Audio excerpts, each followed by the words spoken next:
I've decided to share with you my latest purchase from Facebook Marketplace. $30 for this. I don't know how this brand compares to others, but that's for $30. I mean, that's a great price. There's no rips or tears, not even pinholes. I'll show you. I did have to do some work on it. For $30, it's actually kind of to be expected. So here's most of the work I did. The ends on some of these poles had broken off. Apparently it got picked up in a bad wind and just beat up. Well, I guess there are some pinholes. I see some now. But either way, not bad. But yeah, it got picked up and beat up and it broke, well, supposedly 5 of them, but I think all the poles are in. But I've actually got another pole in my house. I don't know where that one goes because it must have had a spare or something. So I'm gonna, oh, we probably could have used that. But I'm gonna show you how I did that repair. Some of them I did slightly differently because I had more to work with, but these 3, I did something. You can tell it's not perfect. The angle on these ones is different from the angle on this one. You can see the tension it adds to the wall is slightly different. But it works really well, I'm thinking, and I'm very, very happy with it for $30. But I'm going to show you now in this video exactly what I did to fix it. We'll give you a little bit of a rundown, and that way if you end up with this same issue, you can maybe do it yourself, fix it, and not have to replace the whole thing. Some people might end up doing the replacement, but in this case, when you have a situation like this, we have many options. So let's kind of give that a whirl, and I will show you how it's done. All right, taking a look at the broken pieces of the poles, we have this, which goes on the end of a sort of a sleeve that fits on the end of the fiberglass pole. You can see how this one just snapped completely off. You can see the shape. It's got 2 ears. One of them is actually longer than the other. That's not super important. It's got a fin. We aren't actually recreating the fin, and that's why in the finished product you saw kind of a difference in tension from the new ones versus the old ones.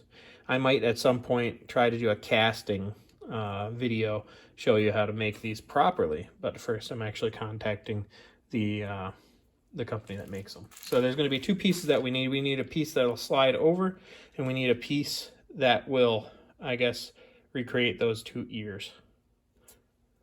So the first thing we're going to need is a stainless steel sleeve. And you can find these in the parts bins at your local hardware stores. And to recreate those ears, you need a tension pin. Again, you can find these generally in a parts bin in a classic hometown hardware store. So I've got those 2 parts here. We need to be able to fit it on. So I've made a mark on this one, on the sleeve, that is about the same height there. It needs to be slightly smaller than the tension pin, because the tension pin is going to fit in there kind of a press fit. I don't have exactly the right size drill bits, not the right kind anyways. I have that other one's for, it's got kind of a brad head on it and it isn't going to work for us. This one should do the trick.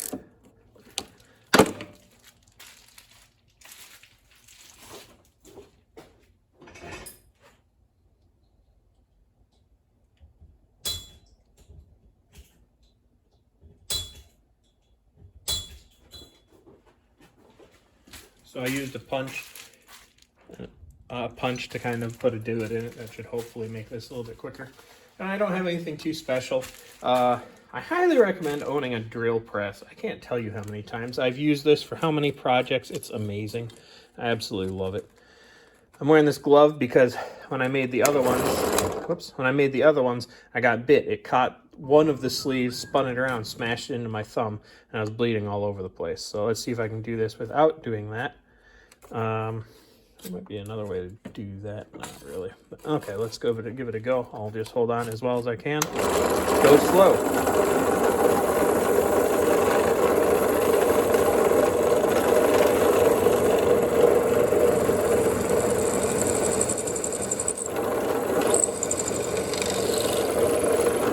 Okay, that went really nicely.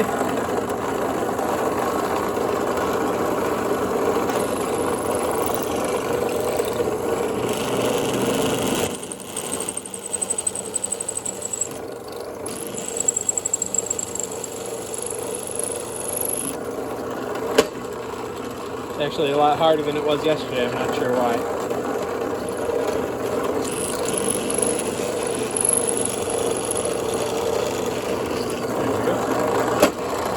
They got kind of dull. All right, so like I said, I don't have quite the right size bit.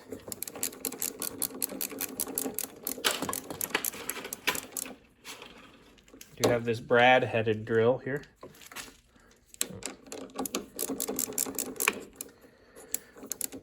See, what I really do need is some sort of a clamp to go on this table.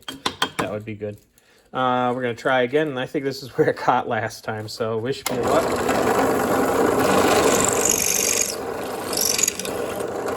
Okay, we got one. I got to line it up on the inside. All right. Oh, I'm so happy that didn't happen again. That was really painful. I bled all over the place. All right, on to the next part. Okay, this is what I have for an anvil until I finish the project, the railroad anvil project that I have. So I'm gonna actually take this. I'm gonna use a hammer to pound it in. You don't have to have anything special. You can use whatever. I can even use the side of this one. You can see that sometimes it tries to kind of go sideways. You can use either the hammer or even a pair of pliers to kind of coerce it to go the right direction. And then the kind of press fits. See, it works pretty well. We're gonna go install it now. So I've actually gotten all the broken ones replaced in here. Again, I have an actual spare pole, it seems, somewhere. I don't know where it came from. All of these ones work. But that being said, I'm going to go ahead and show you how to take it apart, because installation is pretty easy. So you might have to actually get on the ground and wear a headlamp so you can kind of go inside of the tarp to get this to work out well. But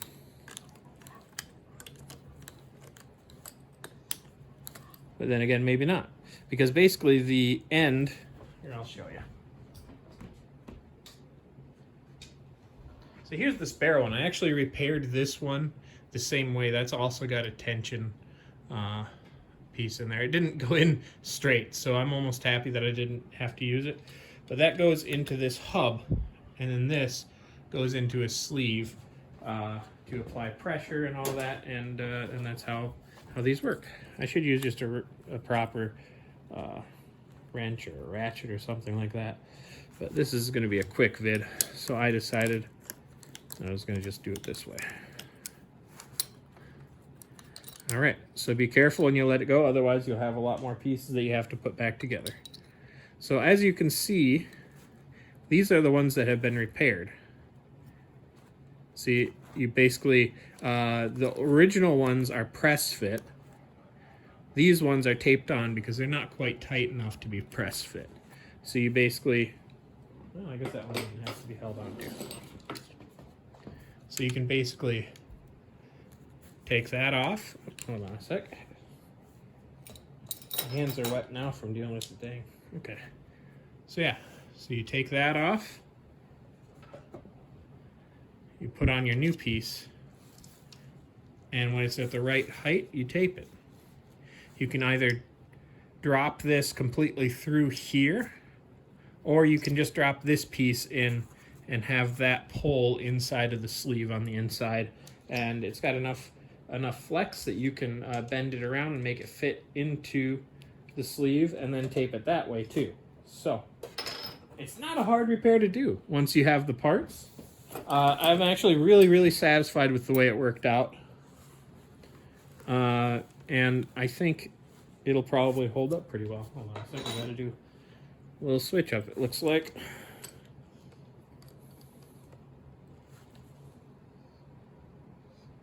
There we go. All right. Try that again. Okay. So you see how that works? It works pretty well. So we're gonna go ahead and throw that on there.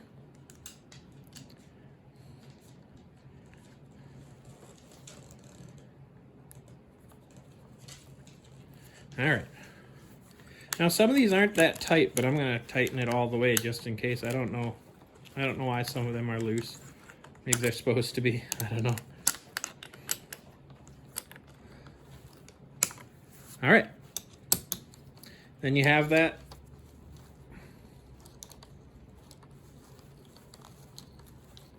You have that ready to go. It's all installed. You saw that it works. You've already seen it all put back together. So yeah. So that's a pretty good way to do it. I'm going to try another trick in which I'm going to try to redesign this end, an unbroken one, for 3D printing. And if I can't order replacements, because I think I would, or if I can't order them for a reasonable price, but I think I would actually like the correct shape, because it just does give the right kind of tension to the walls. And if that's the case, then I'm going to 3D print this with the fin and the ears. I'm going to use what's called the Lost PLA method to recast. So now, thank you for watching. I want to put this out there that I'd like to actually try doing maybe some ice fishing videos using this house. That being said, if you have any things that you want to see on this channel, that could be ice fishing videos, more of this DIY and fixing. I definitely have lots of situations where I can do that. I'm even, you know, it would be great if I could get some sponsors at some point. I'd love to get an Aqua-Vu video and show the action of some of the different fishing lures that I'm gonna be using ice fishing. Otherwise, I might also do some videos recovering people's spears, auger extensions, and phones if I get any customers with that this year. Maybe I'll do some videos of those recoveries, and an Aqua-Vu camera would be nice for that too. But until I save up some money to do that, then I guess we're gonna have to do videos above the ice. Anyhow, I hope you've enjoyed this. This is a shorter video than what we usually do. Should be fun. Let me know if there's anything else you would like to see, and also maybe I'll see if there's any way for me to do a poll on the bottom for different videos for this fall. I'm thinking shed hunting, looking for arrowheads, looking for fossils, and maybe a underwater river hunt for treasure in June maybe. So tell me what you'd like to see. Otherwise, stay tuned. I should have some more coming. Thanks a lot.